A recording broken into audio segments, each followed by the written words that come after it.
দুর্গাপুজো এটা আমাদের জাতীয় উৎসব।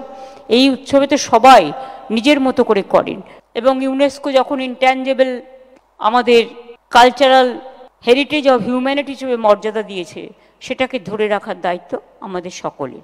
এবার কত? এই আগের বার 85,000 দিয়েছিলাম, এবারে 90 করি। 90, 95, 1। ভোটের আগে কল্পতরু মমতা বন্দ্যোপাধ্যায় প্রতিশ্রুতি রাখলেন বাংলার মুখ্যমন্ত্রী। রাজ্য সরকারের তরফে এবার শারদোৎসবের অনুদানের পরিমাণ পেরিয়ে গেল লাখ টাকা।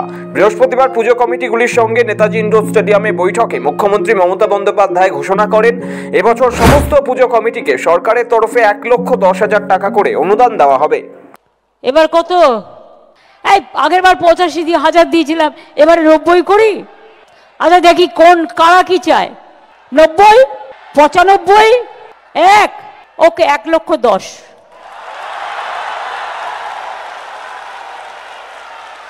খুশি তো?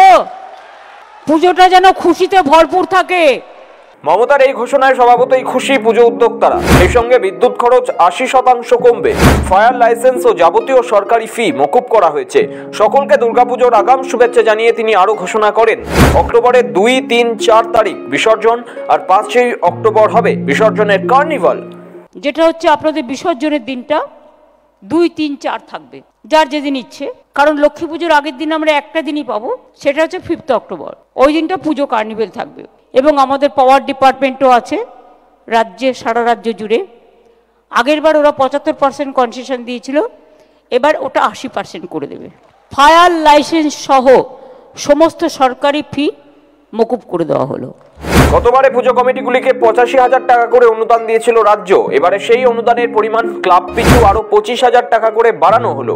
গত বছর রাজ্যের ক্লাবগুলিকে দুর্গাপুজো আয়োজনের জন্য অনুদানের বৈঠক থেকেই মুখ্যমন্ত্রী ইঙ্গিত দিয়েছিলেন 2025 সালে দুর্গাপুজোয় চাঁদা আরও বাড়িয়ে 1 লক্ষ টাকা করা হবে। বুধবারের বৈঠকে পুজো কমিটিগুলির পাশাপাশি উপস্থিত ছিলেন রাজ্য প্রশাসনের শীর্ষ কর্তারা। সেখানেই এই ঘোষণা করেন রাজ্যের প্রশাসনিক প্রধান। মুখ্যমন্ত্রীর দাবি, দুর্গাপুজো শুধুমাত্র ধর্মীয় উৎসব নয়, এটি বাংলার সংস্কৃতি ও অর্থনীতির অঙ্গ। লক্ষ লক্ষ মানুষের জীবিকা নির্ভর করে এই উৎসবকে ঘিরে, বলেন মমতা বন্দ্যোপাধ্যায়। আবার কোর্টেও চলে যায়। শাশ্বতের সাথে আমি একমত। কেউ কেউ বলেন মমতাজি তো দুর্গা পূজা করনে নেই দেতি, ও তো সরস্বতী পূজা বি নেই করে। তারা ঘরে ঘরে সরস্বতী পুজো হয়, ঘরে ঘরে লক্ষ্মী পুজো হয়, সবাই জানে। গণপতির পুজো এখানে হয়, সব পুজো হয়, এমন কোনো উৎসব নেই যা হয় না। কেউ কেউ বলে কেন ওদের সাহায্য করা হবে। আরে ভাই, এটা একটা উৎসব। তারা পুজোটা করেন, বিনিময়ে কত মানুষ, শ্রমজীবী মানুষ সেখানে কাজকর্ম করে। আজকে 6 মাস ধরে পাড়ার ছেলেমেয়েরা ঘর বাড়ির কাজ ছেড়ে কি থিম হবে, কখন কি করবে, তারা নিজেরা 3 মাস ধরে, 4 মাস ধরে এই পুজোটার কি করে সাফল্যমণ্ডিত করবে।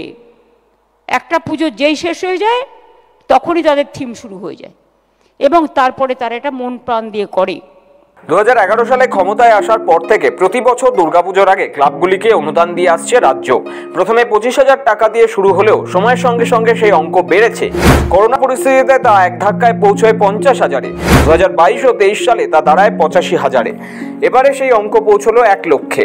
রাজ্য সরকার অনুদান ঘোষণার পর থেকে পুজো ঘিরে অতীতে যে চাঁদার জুলুম দেখা যেত তা বন্ধ হয়েছে। একই সঙ্গে রাজ্যের অনুদানের টাকায় বিভিন্ন ক্লাব থিমের প্রতিমা, মণ্ডপ গড়েন। সেই সূত্রে দুর্গাপুজোকে ঘিরে ইউনেস্কো থেকে সেরা শিরোপাও পেয়েছে বাংলা।